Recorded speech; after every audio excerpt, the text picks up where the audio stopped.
Good morning, all of you. How are you all? Hope all of you are doing well. And students, our chapter light is going on. We all know that.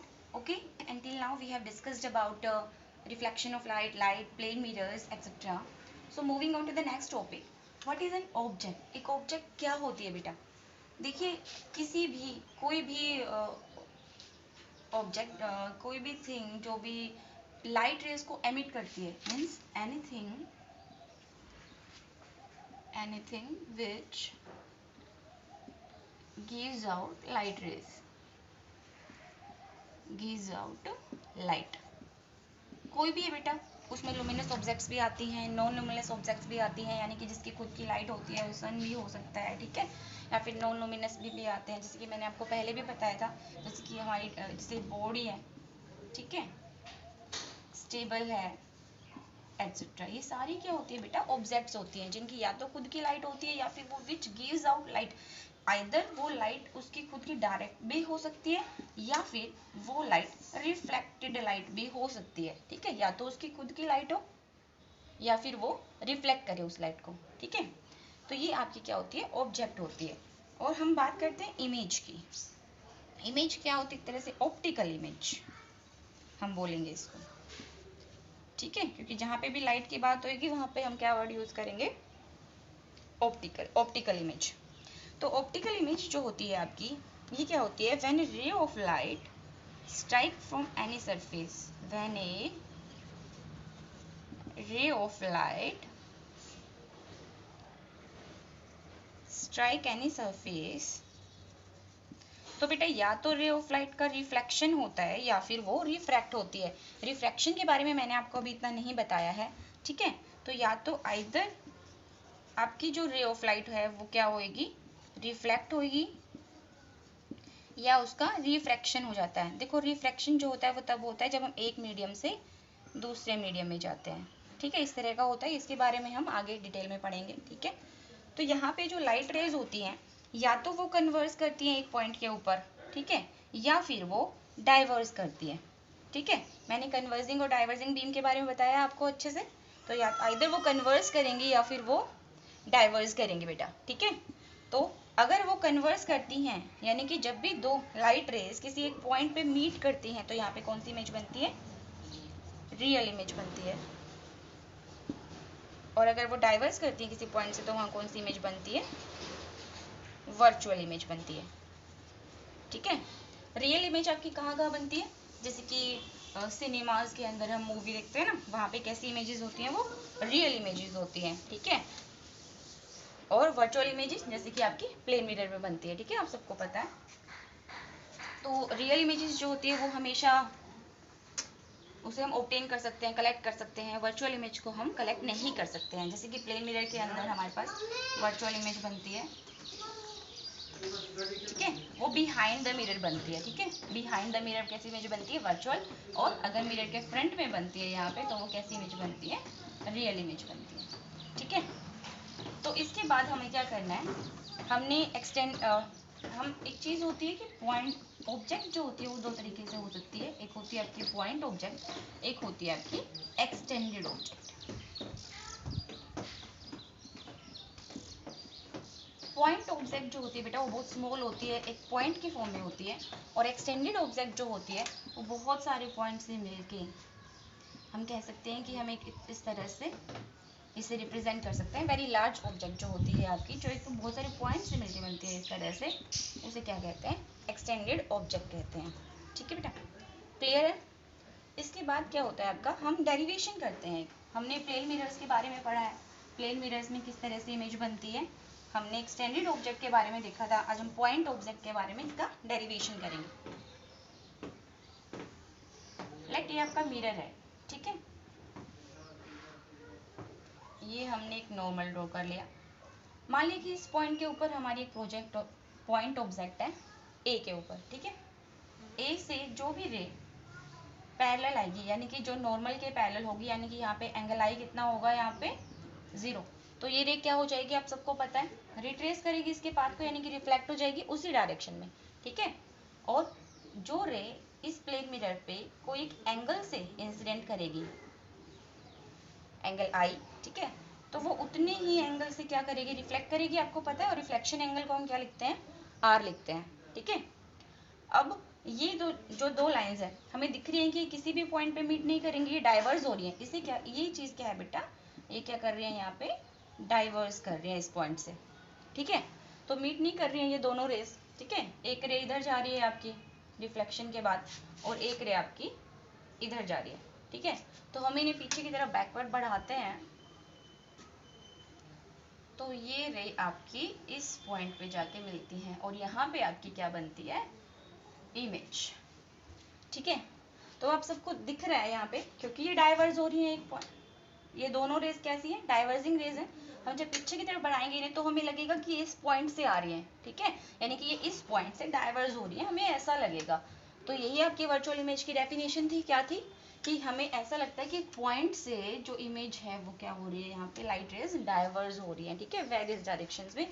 तो उससे कैसी image बनेगी, यहाँ पे हमारी virtual image बनेगी।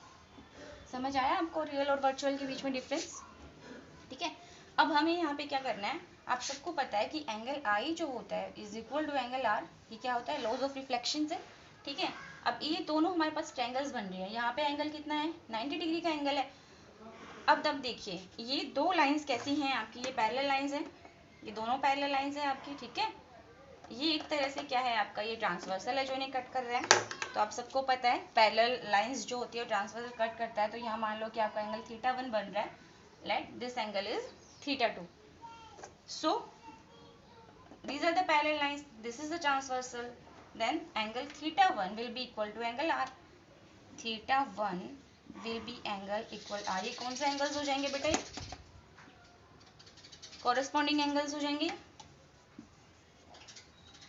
Corresponding angles, ठीक है। और सेम ऐसे ये दो पैरेलल लाइंस है आपकी, ये ट्रांसवर्सल कट कर रहा है, तो angle I is equal to angle θ2, θ2 is equal to angle I, ये कौन से एंगल हो जाएंगे, अल्टरनेट इंटीरियर एंगल, ठीक है। आप सबको पता है कि एंगल I एंगल R के इक्वल है, ये कैसे आता है, लॉज ऑफ रिफ्लेक्शन हमने पढ़ा है, ठीक है, कि incident angle is equal to reflected angle, ठीक है। तो यहाँ से क्या हो जाएगा, angle θ1 is equal to angle θ2। अब ये वाला एंगल इस एंगल के इक्वल हो जाएगा, ये एंगल हमारे पास 90 डिग्री का है, ये जो साइड है मान लो कि पॉइंट P है, ये पॉइंट O है, POOP दोनों में बराबर है, ठीक है। और अगर टू एंगल्स इक्वल होते हैं किसी भी ट्रायंगल के, तो थर्ड एंगल ऑटोमेटिकली इक्वल हो जाएगा। तो यहाँ पे जो ट्रायंगल है आपकी APO and A'PO will be corresponding, APO, triangle APO is congruent triangle A'PO। सो यहाँ से हम क्या निकाल सकते हैं कि AP, आपको पता है कि जो ट्रायंगल्स कॉन्ग्रुएंट होती है उसमें क्या होती है, अपोजिट पेयर जो होते हैं साइड से वो इक्वल होते हैं। So AP is equal to A'P। AP क्या है आपका, object distance from mirror, object distance from mirror is equal to image distance from mirror, from mirror. तो यही आपका एक छोटा सा डेरिवेशन है, ठीक है, कि किस तरह से आपकी जो ऑब्जेक्ट डिस्टेंस है वो इमेज डिस्टेंस के बराबर होती है, ठीक है बेटा, क्लियर है। इसके बाद हमने प्लेन मिरर्स के बारे में कंप्लीट पढ़ लिया है, ठीक है। एक्सटेंडेड ऑब्जेक्ट का आप खुद से करेंगे बेटा, ठीक है, वैसे मैंने बता रखा है इसके बारे में सारा आपको, लास्ट टाइम हमने एक्सटेंडेड ऑब्जेक्ट्स के बारे में किया था, आज हमने पॉइंट ऑब्जेक्ट के बारे में किया है प्लेन मिरर में। अब moving on to the next topic, the next topic is spherical mirrors. Spherical mirror क्या होता है आपका, एक कर्व्ड मिरर, इस तरह से एक स्फीयर की फॉर्म में। वैसे तो जो कर्व्ड मिरर होते हैं वो और भी होते हैं, लेकिन स्फेरिकल मिरर पढ़ेंगे हम यहाँ पे, ठीक है। ये कर्व्ड मिरर है आपका, ये कैसे होता है, स्फेरिकल मिरर है ये वाला, ठीक है, ये होलो स्फीयर है ये, ठीक है, क्या है ये, hollow sphere of glass, hollow sphere, ठीक है। इसमें क्या होता है, इनसाइड हम पॉलिशिंग करते हैं और आउटसाइड भी करते हैं। पॉलिशिंग मैंने बताया था आपको सिल्वर की या एल्यूमिनियम की होती है, ठीक है, सिल्वर की ज़्यादा बेटर रिफ्लेक्टर होता है वो, ठीक है। तो इनसाइड आउटसाइड हम दोनों तरफ से क्या करते हैं, पॉलिश करते हैं। तो जहाँ पे हमने मान लो कि ये इस तरह से दो पार्ट्स बन गए यहाँ पे, ठीक है, जहाँ पे हमने इनसाइड आपकी पॉलिशिंग करी है, ठीक है, इसको हम थोड़ा सा ऐसे इनसाइड पॉलिशिंग करिए तो हम इसको इस तरह से भी कर सकते हैं, जिसमें आउटसाइड हमने पॉलिशिंग करी है, ये वाला जो सरफेस है इसका इस तरह से कट कर लिया हमने, ठीक है। और एक में हमने क्या करी है, इनसाइड पॉलिशिंग करी है, तो इसको हम इस तरह से दिखा सकते हैं, ठीक है। तो जिसमें हमने इनसाइड सरफेस जो होता है आपका वो रिफ्लेक्टिंग होता है, इनसाइड सरफेस आपका जहाँ पे रिफ्लेक्टिंग होगा, और जो आउटर सरफेस जो होता है आपका वो आपका पॉलिश्ड होता है। इस मिरर को क्या कहते हैं हम, कनकेव मिरर। क्या कहेंगे बेटा इसे, कनकेव मिरर, ठीक है। And the mirror in which the outer surface is reflecting and the inner surface is polished, उसे क्या कहेंगे हम, कन्वेक्स मिरर, ठीक है। तो ये जो कनकेव मिरर होते हैं, कन्वेक्स मिरर होते हैं, वो एक होलोस्फीयर का ही एक पार्ट होते हैं, ठीक है। इसमें एक में क्या होता है, अब देखो ये वाला जो होता है, आप एक स्पून लेके, आप एक स्पून से भी इसे करके देख सकते हैं, ये वाली आपकी स्पून है, ठीक है।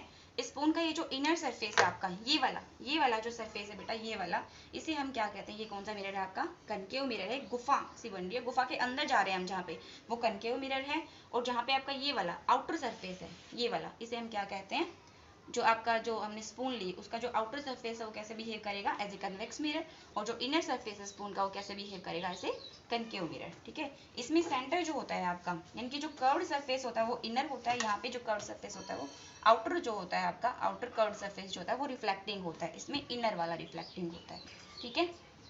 तो आज के लिए इतना ही, इनके बारे में हम नेक्स्ट क्लास में फर्दर हम डिस्कस करेंगे, ओके। तब तक के लिए आपको इससे कुछ पढ़ना है, ठीक है।